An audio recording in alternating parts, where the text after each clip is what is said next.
Welcome to our channel, It's a Cruise Life. I'm Pete, and today we're on Celebrity Beyond and we're going to have a look at cabin 10246.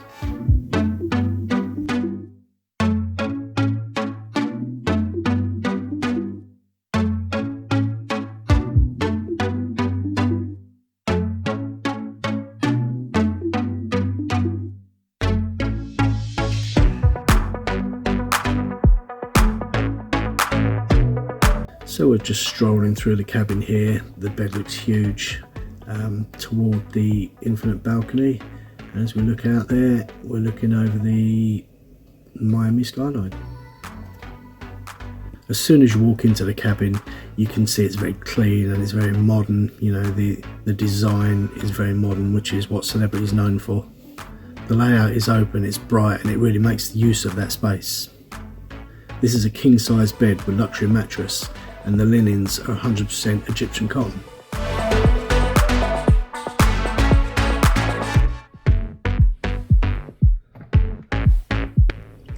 And just looking at the mini bar here, it's always well stocked on the Celebrity ships. Now let's talk about these plug sockets. It seems like a good idea, and in essence they're a great design, but we like to travel with one of these multi-connection plug sockets.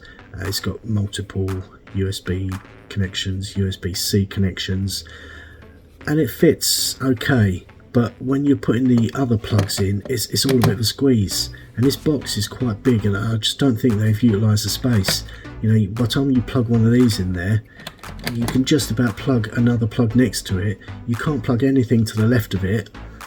You know, maybe they should have put some USB-C lightning adapters in there as well, because you know, there's a lot of space there. I don't think they've utilised this space properly.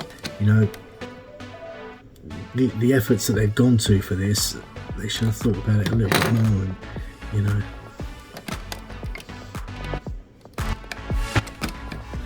and these days most of us travel with multiple devices: phones, iPads, laptops, cameras, and I just don't think there's enough connections for us. Now they're likely going to charge you for this still or sparkling water, so we generally picked up a plastic bottle of water on the way back from the bar.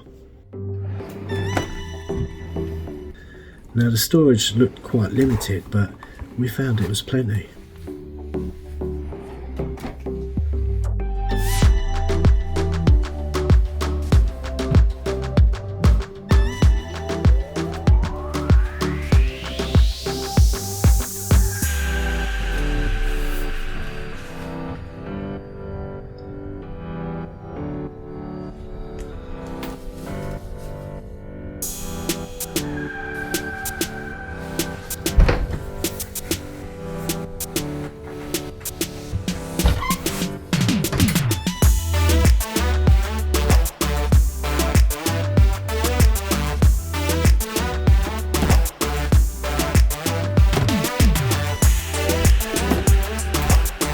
There's plenty of drawer space, plenty of hanging space. You've got the safe there.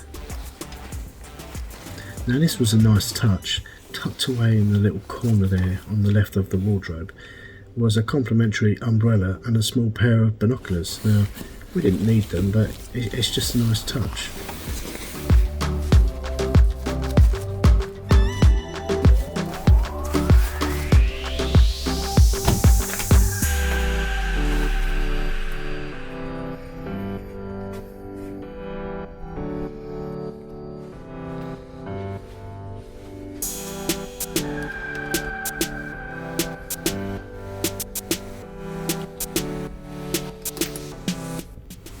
Here you've got your air conditioning and your lighting controls. The bathroom was very clean and modern. There was plenty of space to put all our toiletries. It just had that new ship feel.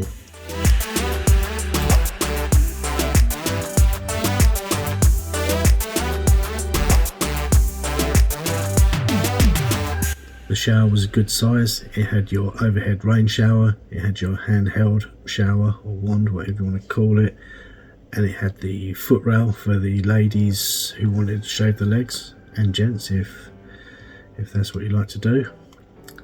The toiletries were also quite nice quality, and the shower was quite spacious. This was another nice touch. We only picked up on it sort of halfway through the cruise, but this mirror is actually a full-length mirror, and you can fold in the table, move the chair out of the way so you get the access to the full-length mirror.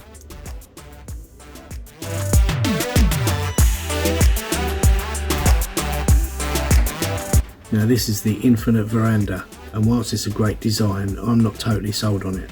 You've also got these foldable divider doors, which are not very functional, and essentially they just create a separation between the veranda and the room, but 99% of the time these doors are open, so they're a bit of a gimmick as far as we're concerned. The tech here is superb, and at the touch of a button your window opens and closes. You've also got the blackout blind. The one negative issue when you've got the window open is the aircon doesn't work. It's designed to cut off, and the room generally gets quite warm, and the mirrors start to mist up, and you find yourself having to shut the windows, put the air conditioning on. The room does feel bigger with this Infinite Veranda, but it just doesn't feel the same as an outside balcony. So I guess if we were to sell Edge Class again, we potentially wouldn't go for this cabin, and if it was an option we would try to go for a more traditional balcony. The other options on this ship are the Sunset Veranda cabins, but there are some traditional porthole balcony cabins. These porthole balconies are on the front of the ship on decks 6, 7 and 8, and I think they're few and far between, so if you want a porthole balcony, you need to book it in advance to get one of these.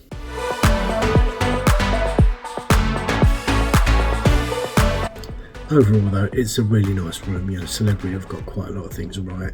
The veranda balcony, I don't know, some people are going to love it, some people are going to hate it, some people are going to like your more traditional balconies, but yeah, overall it is a great room.